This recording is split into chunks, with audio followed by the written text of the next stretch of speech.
अरुणाचल के माननीय राज्यपाल श्री बी डी मिश्रा जी, अरुणाचल प्रदेश विधानसभा के माननीय अध्यक्ष श्री पसांग दोर जी, माननीय मुख्यमंत्री पेमा खांडू जी, माननीय नेता प्रतिपक्ष, माननीय मंत्रीगण, सम्मानित सदस्यगण, अरुणाचल प्रदेश के इस सुंदर भूमि पर लोकतंत्र के इस मंदिर में आप सभी से मिलने का और आपको संबोधित करने का सौभाग्य मिला है। मेरे लिए बहुत प्रसन्नता की अवसर है। इस सम्मान के लिए मैं माननीय अध्यक्ष, मुख्यमंत्री और सभी सदस्यों का आभारी हूँ। यह शानदार इमारत विगत कुछ सालों में इस सीमांत प्रदेश की गई प्रगति का प्रतीक है। इस महत्वपूर्ण सीमांत प्रदेश में इंफ्रास्ट्रक्चर तथा विकास के अनेक प्रोजेक्ट्स को पूरा कर दिया और बाकी में भी तेजी से काम हो रहा है।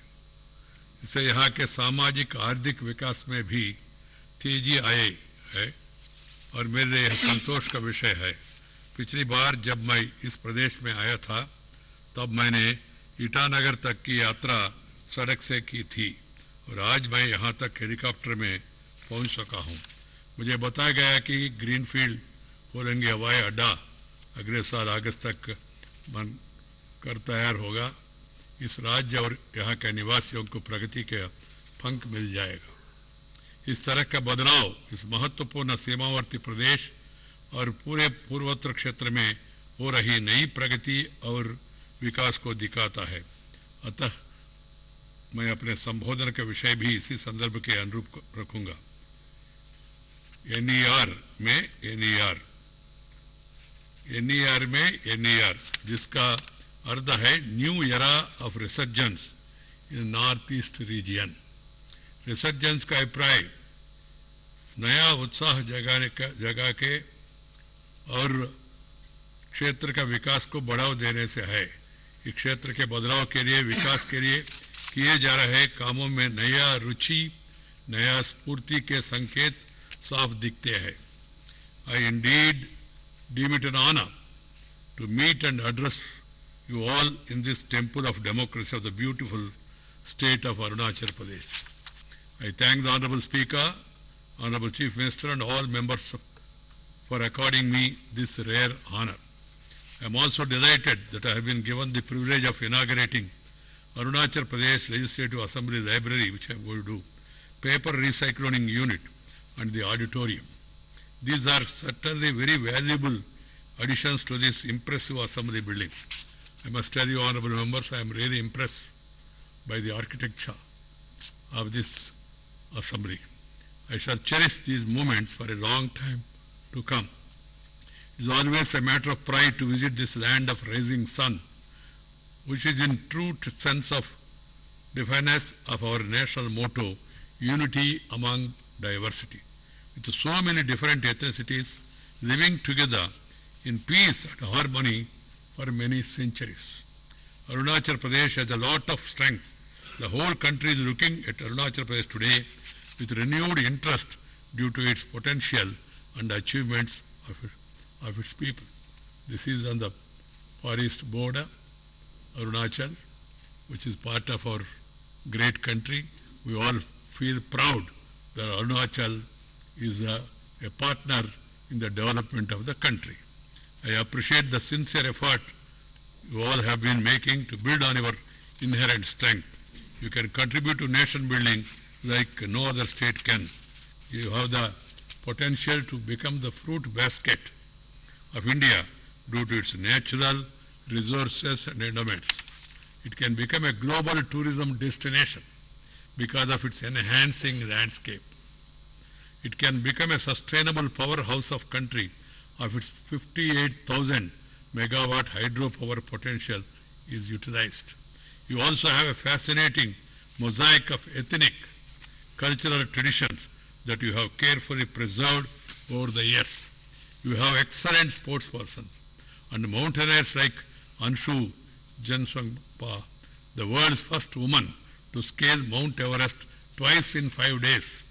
And as I read in the newspapers yesterday that your team has won the National Kabaddi Championship. This augurs very well. I do hope that the state government continues to promote sports by creating infrastructure and encouraging youth to excel in sports. This morning, I had an opportunity to play badminton with the children of this state. Amazing skills and dynamism exhibited by those children. I was so impressed by that. This impressive building signifies the progress made by this frontier state during the last few years. I am also pleased to take note of the rapid strides being made by this important border state towards socio-economic development with completion of several infrastructure and other development projects and many others in progress. This kind of transformation is a clear evidence of resurgence in this important border state in particular and the northeastern region in general. I wish to describe this as NER in NER, which means the new era of resurgence in the northeast region, a new sense of direction, a distinct acceleration in the pace of development. People want development, speedy development, all-round development. That should be our motto. The setting up of the Northeastern Council under the Act of Parliament, a departure from the earlier approaches, then also that contribute to significant gains to realize the potentiality. The announcement of the Look East policy in the 90s of the last century set the tone for integrated economic development of the region by forging connectivity with neighboring nations. This policy was given further thrust at the beginning of this century. However, taking note of the gulf between the intentions and actions on the ground, the Act East policy was launched with a new intent and energy in the recent years. Prime Minister Sri Narendra Bhai Modi, while pronouncing the Act East policy in 2014, underlined that the northeastern region would be its fulcrum under which this region would emerge as an effective growth engine for shared benefits. Effective growth engine for shared benefits. He further stressed that culture, commerce, connectivity and capacity building would propel this policy. During the past, the problems of inadequate infrastructure, rising insurgency in certain parts, prevented private investment to flow into the region. This has deepened the development, the deficit. Inadequate and inequitable development widens disparities among the people, especially in a region with such whole ethnic diversity.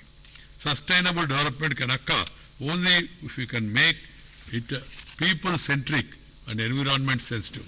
Democracy presupposes a central role for people's active involvement in shaping their own. Effective participation of the communities in framing and execution of policies and projects is hence very important. Effective development communication with the people is critical, and the State Assembly provides the best forum for this communication and dialogue.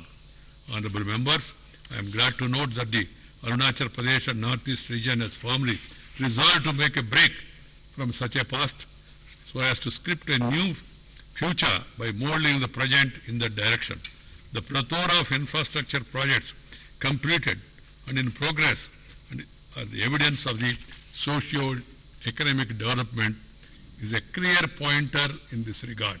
I compliment all the state governments, Northeastern Council and other stakeholders for their efforts for the development of this region since independence. India is moving rapidly in its development journey. So is the Northeast region. A report of the Indian Chamber of Commerce published in 2013 has stated that the Northeast region, which is heavily dependent on agriculture and services sector, stands way below in comparison with the rest of India in socio-economic indicators. But there seems to be a major difference now. 7 years ago, 2013-14, the per capita net state development domestic product, a measure of development of only two states, namely Sikkim and Arunachal Pradesh, was more than that of the per capita net national income.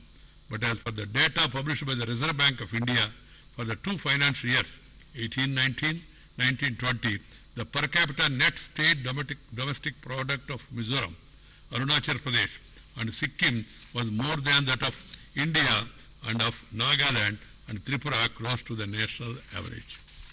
It's a very good news. Where the net national income of India improved by 60% now over that of 2013-14, the increase in per capita NSDP in 6 of the 8 states was more than that of the national average.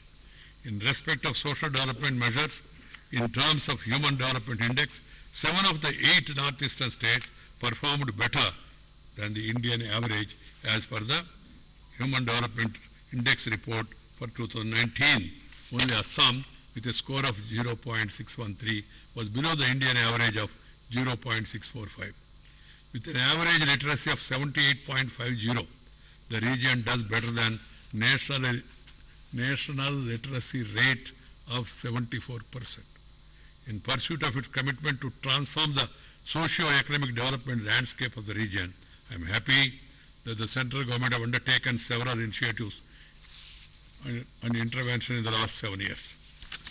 As against the gross budgetary support of 36,000 crores for 14-15, it has been raised to over 60,000 crores for 2021-22, marking an increase of 90%. To promote employment, 1.07 crore loan accounts were sanctioned, rupees 48,868 crore under the Pradhan Mantri Mudra Yojana for this region. Under the PM's employment generation program, 24,455 units were set up in the region, providing employment to 2 lakh persons during 17-20.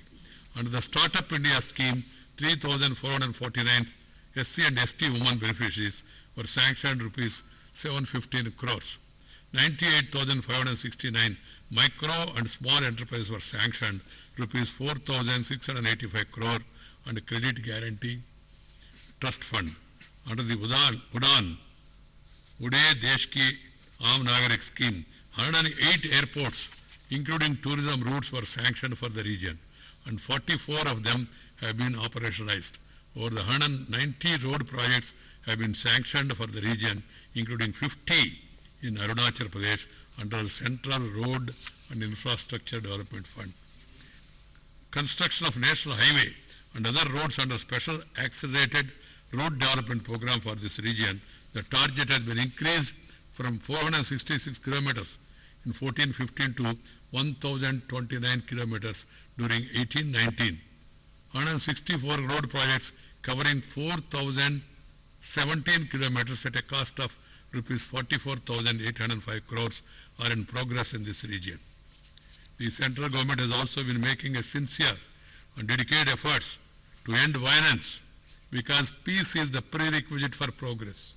If you have tension, you cannot pay attention. This has to be understood. And I am happy that the people of northeastern region, they are all moving towards peace. They are persuading those people who have taken to arms also to come back and join the national mainstream through democratic process. And I would like that should be strengthened further, and there is total peace so that there is no diversion in the efforts of the government. Compared to 2013, insurgency-related incidents in the Northeast declined by 70%, civilian deaths by 80%, and casualties of security forces by 78% in 2019. Signing of the path-breaking Karbi, Anglong and Bodo agreements recently clearly indicate our collective commitment to herald peace in the region. Niti Aayog come out with the Northeastern Region Sustainable Development Goals Index and Dashboard 21-22 for 103 districts of the region to enable focused intervention. So the region has done very well in respect of some goals like life on the earth and clean water and sanitation, but it needs to focus on other important goals like industry innovation, infrastructure and quality education. Honorable members, I refer to the backdrop of complexity of the development of this region and the recent indicators of resurgence at length for the floor of this august House because the future of Arunachal Pradesh and its people is integral and intertwined with that of northeastern region. I compliment the Chief Minister, Sri Pema Khandu, members of this august House belonging to this side and that side, and all those who are actively trying to fast-track the development of the state. Honorable members, some of the areas of concern is further need to increase road connectivity. Infant and maternal and quality of infant and maternal mortalities, quality of education. I am confident that these and other aspects where Arunachal Pradesh is lagging behind will receive greater attention from all of you in the coming days. As the chairman of Rajya Sabha, the upper house of India, it is imperative on my part to briefly refer to the functioning of parliamentary institutions of our country as I speak on the floor of this august assembly. Democracy is one of the important pillars of world, as it is the best form of participatory governance. Discuss, debate and decide. This should be the approach, not the other D, that is disturb. It is a matter of concern that the people are increasingly distressed over the functioning of our parliament at times and state legislatures with rising disruptions and the way laws are being made. The people vote public representatives to voice their hopes and aspirations to frame laws that address critical issues. So the course of events during the last session of Rajya Sabha continues to linger in the minds of the people as the august House was subjected to sacrilege with some members tearing and throwing into air some parliamentary papers, including climbing on the sacred table of the House. There have been instances of similar unruly behavior in certain state legislatures. We need to come out of this. We need to focus, all the legislatures across the country should focus on having a meaningful debate and discussion in the House about the issues concerning the state and its people, issues concerning the country and its affairs. The best forum is legislature, that is parliament. There, as I told you, the policy should be, approach should be discuss, debate and decide. The government proposes. The opposition has got a right to oppose. Let the government propose, let the opposition oppose, let the House dispose. That should be the guiding principle. The House finally is supreme. You may be concerned on a particular issue, but there is a way. It has to be decided collectively by the House. The government always must try to work to reach out to opposition, have a dialogue, and then finally try to arrive at a consensus. If the consensus is not available, the next way is testing, going through the majority. That is the only way. There is no other way in democracy. Our democracy is one of the oldest and the largest democracies in the world. Let us make it the best. We must have more sittings of the legislature and more constructive debates in each session. I am talking about the parliament. I am talking about the legislatures. All state legislatures and parliament should meet more days. You must provide opportunity for members to highlight the issues of their area, and those members should utilize this occasion in a constructive, be constructive, not obstructive or destructive. That should be the approach. Another issue I would like to flag is the representation of women. 50% of our population is women, but we did not have adequate representation for women in legislative bodies. So there is every need. Here also there are only 4 women in this august House. Of the total 498 members in the 8 legislative assemblies of the region, there are only 20 women members constituting only 4%. There is a strong case for improving the representation, involving more women members in the lawmaking, not only in the region, but in other legislatures and parliament. Given the ethnic diversity in the northeastern region, there are special constitutional provisions enabling autonomous councils for people's participation in the governance. Their effective functioning needs to ensure to achieve the intended objectives. I am really glad that in conformity with the constitutional provision, the state government have decided to devolve funds, functions and functionaries. 3 F's. I also worked as a rural development minister and also urban development minister. The importance of the 3 tiers, union government, state government and the local bodies, municipalities and panchayat raj. They must all work together, work as Team India. For that you need to give more powers and more funds to make functions effective to the local bodies. That's why there is a constitutional amendment earlier, 73 and 74th constitutional amendment, which assures funds, functions and functionaries to be devolved on 29 subjects to the local bodies. So every state should focus on this and see to it that the constitutional obligation is achieved in order to make democracy more meaningful. I am also happy to note the context, the excellent initiative taken by our government with Sarkar Aapke Dwar, which aims to bridge the gap between the citizens and the government. We have a federal polity that enables synergy between local aspirations and national ambitions. There are several state and national parties in the country. Over 30 parties are represented in Parliament, including those from this region. There are 17 state-level parties represented in the legislative assemblies of the 8 northeastern states. I find that 12 of them are in the governments of respective states. This order of huge participation in the state-level parties in the governance of the region with a population of around 5 crores in conjunction with the national priorities is a statement of aligning local aspirations with the national ambitions. Aligning local aspirations with the national ambitions. This should result in commensurate outcomes for the further interests of the country and the nation. We should work as a Team India, capitalizing on each other's strengths. There will be differences, bound to be differences. We belong to different parties and we have got every right to highlight our point of view. But at the end of the day, as I told you, in democracy, the House decides and the decision is final. ये माननीय सदस्यगण, हमारा देश कड़े संघर्ष के बाद अर्जित आजादी का अमृत महोत्सव मना रहे हैं। अगले 25 वर्ष हमारा देश को सामाजिक आर्थिक विकास की नई ऊंचाइयों तक ले जाने के लिए महत्वपूर्ण है। The coming 25 years are very important and crucial.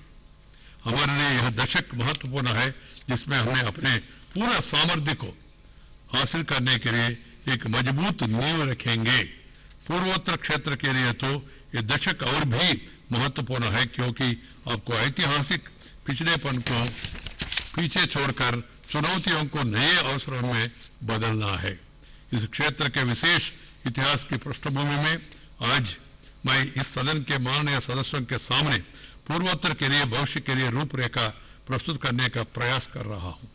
तो सुझाव देना चाहता हूं, सभी जातीय समूहों को बीच अपने साझू भविष्य की भावना का विकास होना चाहिए। इंफ्रास्ट्रक्चर और कनेक्टिविटी कमी को जल्द से जल्द पूरा करना, कनेक्टिविटी इज वेरी इंपॉर्टेंट। राज्यों के बीच सीमा को लेकर चल रहे विवादों का सौहार्दपूर्ण समाधान, give and take approach, resolve these issues. After all, we are one country. We are all brothers and sisters. We must work together. So these regional tensions has to be addressed by mutual consultation. बची कुची ही घुसपैठ और हिंसा को भी जड़ मूल से समाप्त करना है। Violence, as I told you, is no solution at all. पर्यावरण और प्रकृति के सम्मत औद्योगिकरण के लिए निजी निवेश को बढ़ावा देना, private investment also has to be encouraged. पर्यटन की संभावनाओं का पूरा उपयोग करने, tourism. There are so much to see in our country, beautiful country. I have been going around as the vice president, of course, earlier also as a minister. Beautiful.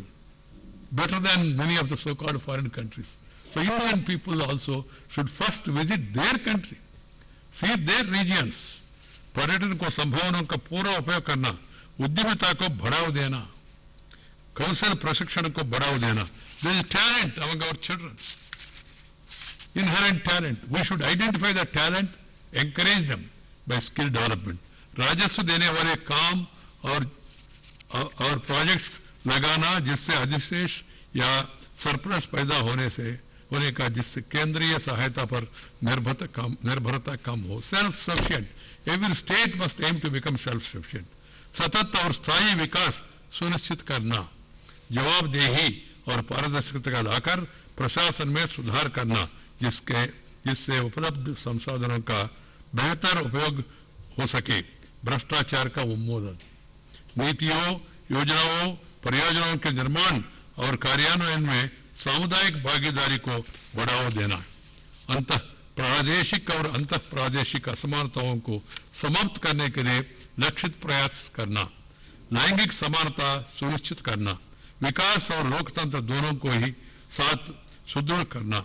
इस दिशा में प्रयास तो पहले से ही चल रहे, पहले भी सरकारों ने किया है, मगर और तेजी से ये प्रयास होना चाहिए, क्योंकि आजकल पूरा देश में लोगों को जानकारी है, टीवी के द्वारा, रेडियो के द्वारा, अखबारों के द्वारा लोग जान रहे वहाँ क्या हो रहा है, यहाँ क्या हो रहा है, और लोग सोचने लगे और पूछने लगे हमारा क्या है, ये हमारा गांव तक कब पहुंचेगा, मेरा घर तक कब पहुंचेगा, ये भावना लोगों में है। इसलिए तेजी से विकास को आगे बढ़ाना। अपनी आजादी के 75वें वर्ष में मैं क्षेत्र की महान विभूतियों रानी गैडनो, मोजे रिबा, कनकदाता बारुआ, बीर टिकेंद्रजीत सिन्हा, तिरोज सिन्हा, साई मरिये, पोतोगन संगमा तथा अन्य महान वीरों और वीरांगना को सादर श्रद्धांजलि अर्पित करता हूं, जो विदेश सत्ता के खिलाफ लड़े।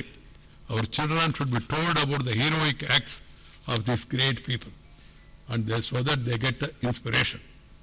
अंत में मैं अरुणाचल प्रदेश सरकार का और इस पूर्वोत्तर क्षेत्र के राज्य सरकार और नागरिकों का अभिनंदन करता हूं, अपने कोविड-19 महामारी के खिलाफ सफलतापूर्वक अभियान। हमारे देश से इस स्वास्थ्य आपदा के खिलाफ एकजुट होकर लड़ाई लड़ी है। मेरी आशा है कि इसी तत्परता के साथ आप लोग काम करते रहेंगे और इस महामारी पर विजय पाएंगे। I am really very happy the progress that is being made by the northeastern region, by the state of Arunachal in combating the COVID. The doctors, the scientists, the sanitary workers, the police and the security forces and our farmers, they deserve appreciation. And I would like to really compliment and salute the farmers. The farmers, in spite of the COVID situation, the farming sector is one sector where there is 4.3% increase in production. That's a great thing. That's why I said I salute the farmers of India. Agriculture is our basic culture. We should focus more on agriculture. I am in the northeast region, particularly in Arunachal. There is large scope for encouraging agriculture, diversification of crops, agro-based industries, horticulture, sericulture, fishiculture. Whatever there is possibility, we should encourage. And we should really tap the local resources.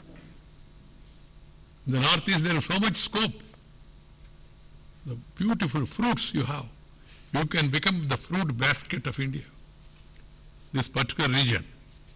As we celebrate number of achievements during the last 75 years, let us recognize that we still have a long way to go in our development journey. We have to build on our collective strengths. The government of Arunachal Pradesh, in conjunction with the union government, have to ensure eradication of extreme poverty, reduce regional disparities, achieve gender equality, and socio-economic transformation of the lives of the people.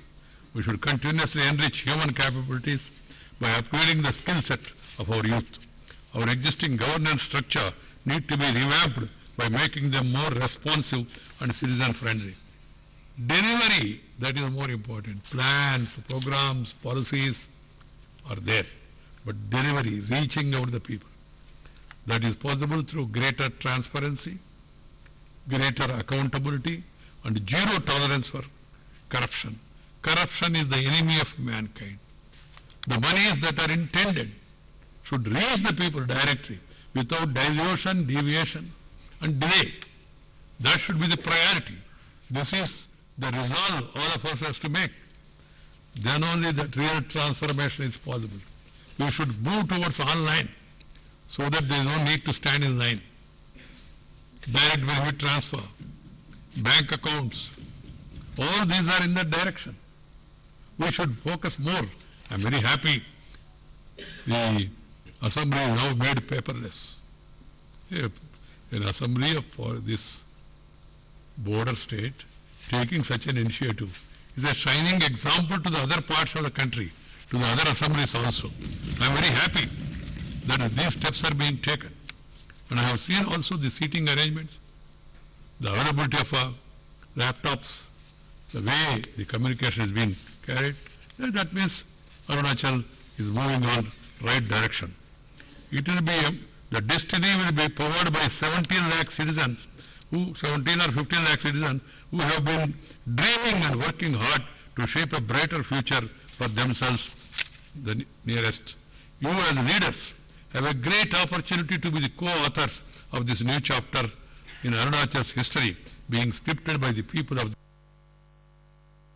You will provide the necessary direction and momentum to propel Arunachal's development trajectory to the next higher level. I wish you all the success in this, and also I call upon all the public representatives across the country from this podium, everyone should maintain decency, decorum, and also set up higher standards in public life. Follow morals and ethics which are given by our forefathers. We have a great tradition, India. We believe in Sarve Jana Sukhino Bhavantu, Vasudhaika Kutumbakam. India is one of the ancient civilizations. Ancient. Even Roman, Athens, Greek. Why are those civilizations as are now? Our civilization is still thriving, moving because of the vibrancy, the way our forefathers have lived, the standards they have maintained, the principles they have followed. They should be the guiding principles. We never attacked our country. All Tam, Dick and Harry, other small countries came and attacked us, ruined us also. They are making India as a colony. But we don't believe in colonialism. We don't believe in expansion. That is the greatness of this country. Whoever may be in power, India never attacked any country. Whatever we do is only in self-defense. This has to be kept in mind. And this is our strength. And we believe in total unity and integrity of the country. Arunachal Pradesh to Andhra Pradesh, Kashmir to Kanyakumari. Every inch of India is part of this country, great country, India, that is Bharat. There is no question of compromise on that. There is no question of compromise even an inch on that. This has to be kept in mind by all the people. And then we, as people's representatives, we should all resolve to work in the direction of a totally poverty-free, illiteracy-free, corruption-free, discrimination-free society, which we have been able to achieve to the maximum extent, but we have to achieve it fuller extent. This is my appeal to all of you. And once again, I would like to thank the Honorable Speaker for providing me this opportunity, and also I would like to thank all the honorable members of this August House for providing me this opportunity and giving me a patient hearing. Thank you very much. Namaskar. Jai Hind.